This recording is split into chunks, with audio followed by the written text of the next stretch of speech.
Hey everyone, it's Josh here for DraftMagic.com. Dark Ascension's been pre-released, not released, so that means we don't have any drafts coming yet. But I noticed this deck at the Pro Tour coverage, and this is exactly my kind of deck. Like this is just screamed to me that I had to build it.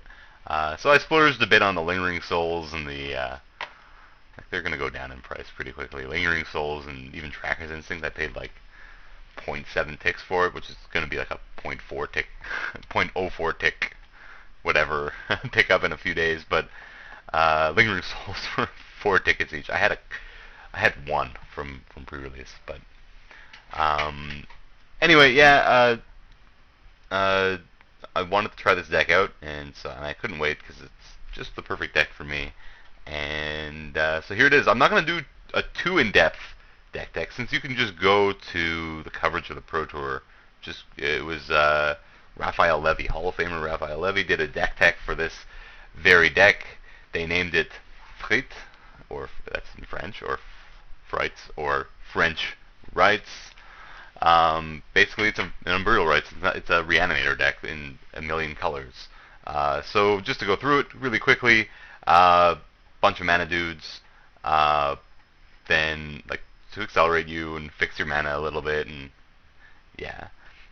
Then you've got Faithless Looting, Tracker's Instinct, and Mulch, which fill up your yard and fix up your hand so that you can set up Unburial Rites. And Unburial Rites these are the fatties of the day. These can change depending on the metagame. Right now, Ellis Norn is just the primary target.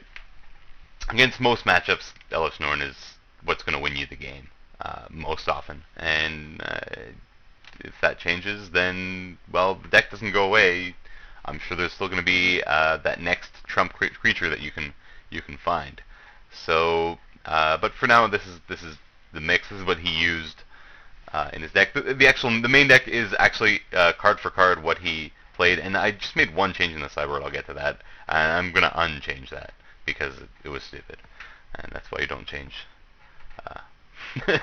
deck lists from, at least not initially. It was more about card availability, but I sort of justified it anyway. Yeah. So on top of that, we also have, like, just to point out a few interactions that he didn't really go in depth on. Like he did talk about Lingering Souls obviously being in the deck.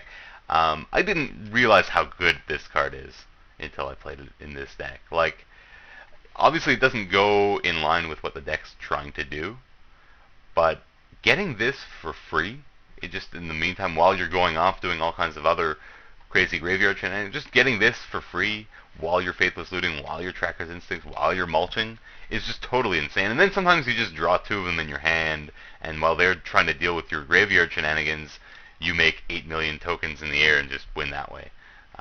So yeah, this card's really, really good, and they're geniuses for fitting it into this build, because had I somehow came up with the idea of this initial core, I don't think I ever would have thought of Lingering Souls.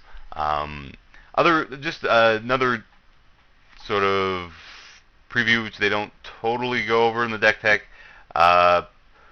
One of the other reasons that you want so many mana creatures are really good for accelerating, obviously. Like, ideally you're going like Mana Dude, then turn to Tracker's Instincts or Mulch, with either another Mana Dude or Faithless Looting to set up a turn 3 Unburial Rites. That's the nuts.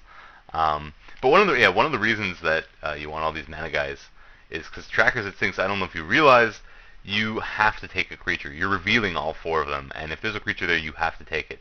So Tracker's Instincts late in the game, once you have a bunch of mana in play, that sometimes happens. You're just going to take the fatty. But early in the game, if you're doing it Tracker's Instinct turn 2, you generally, what you're hoping for is to hit a Mana Dude and a fatty, so you can put the fatty in the yard and the Mana Dude in your hand. And whatever. Yeah, so just quick look at the sideboard. Basically, Jin Gitaxias comes in against things like Mono Green, and Wolf Run is the big one, because they can't normally kill it unless they're playing Beast Within. But not a lot of deck lists are playing main deck or even sideboard into Beasts Within against this deck. I'm not really sure, but yeah, this is what you want to resolve rather than Elish Norn. So you take out a couple of Elish Norns. You have another Wurmcoil Engine. Their list had a fourth Wurmcoil Engine, which is definitely better than Frost Titan. The main reason being that you can't very easily hardcast a Frost Titan. That's one of the main reasons not to. And plus, Wurmcoil Engine is actually the primary threat you want against control. Wurmcoil Engine's better than Frost Titan against a control deck. Just it protects you against the sweepers, and that's what you want. You want something that you can put on the board and that's hard for them to kill. So Thrun and Wurmcoil Engine are better than things like Elish Norn and Inferno Titan against like blue black or blue black white control decks. And Lingering Souls, hold their own in those matchups too, generally, just because it puts some pressure on them, and you can attack them from. You can also just like resolve a bunch of fatties over and over against control, but ideally those fatties are Wurmcoil Engine because they've got to deal with the Wurmcoil Engine twice.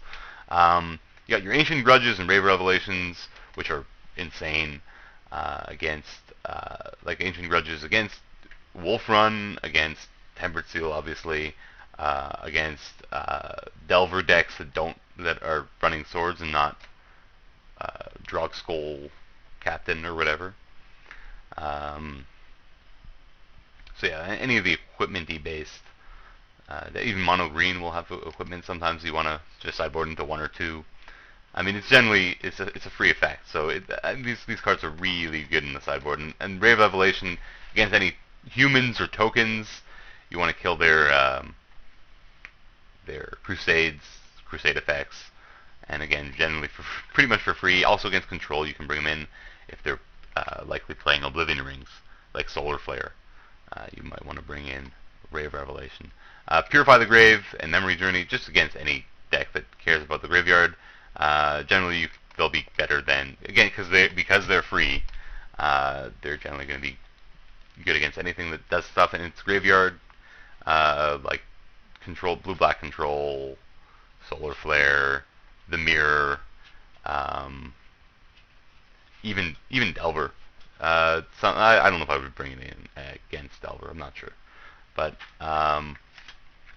also of note is Memory's Journey can protect you from things like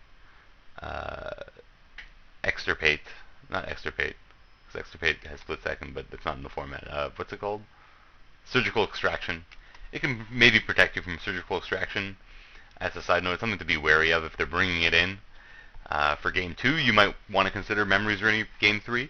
It's not that you can't beat Surgical Extractions and any other graveyard. It even like protect you from the Spell Bomb and stuff like that. If your primary threat is in the yard, you can Memories Journey it back in so that you don't lose 4 of your win conditions or 3 of your win conditions or whatever the number may be. It's just worth noting. And as a side note, in general, like Graphic Diggers, whatever, and Spell Bomb and Memoricide I've seen brought in, and Surgical Extraction. They're all decent sideboard cards against the deck, but the deck, I assure you, the deck can beat all these cards. If they bring in too many cards that just deal with graveyard, you have to remember that this deck is ramping with these mana creatures. So if they bring in 8 cards for your graveyard and you land a turn 4 Wurmcoil Engine or turn 3 Wurmcoil Engine or Inferno Titan or whatever from your hand, they're pretty much screwed.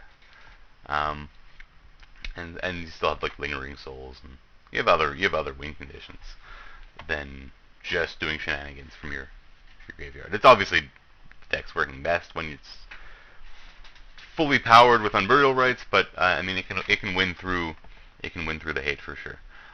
So with that, I'll jump into a daily event and see you there.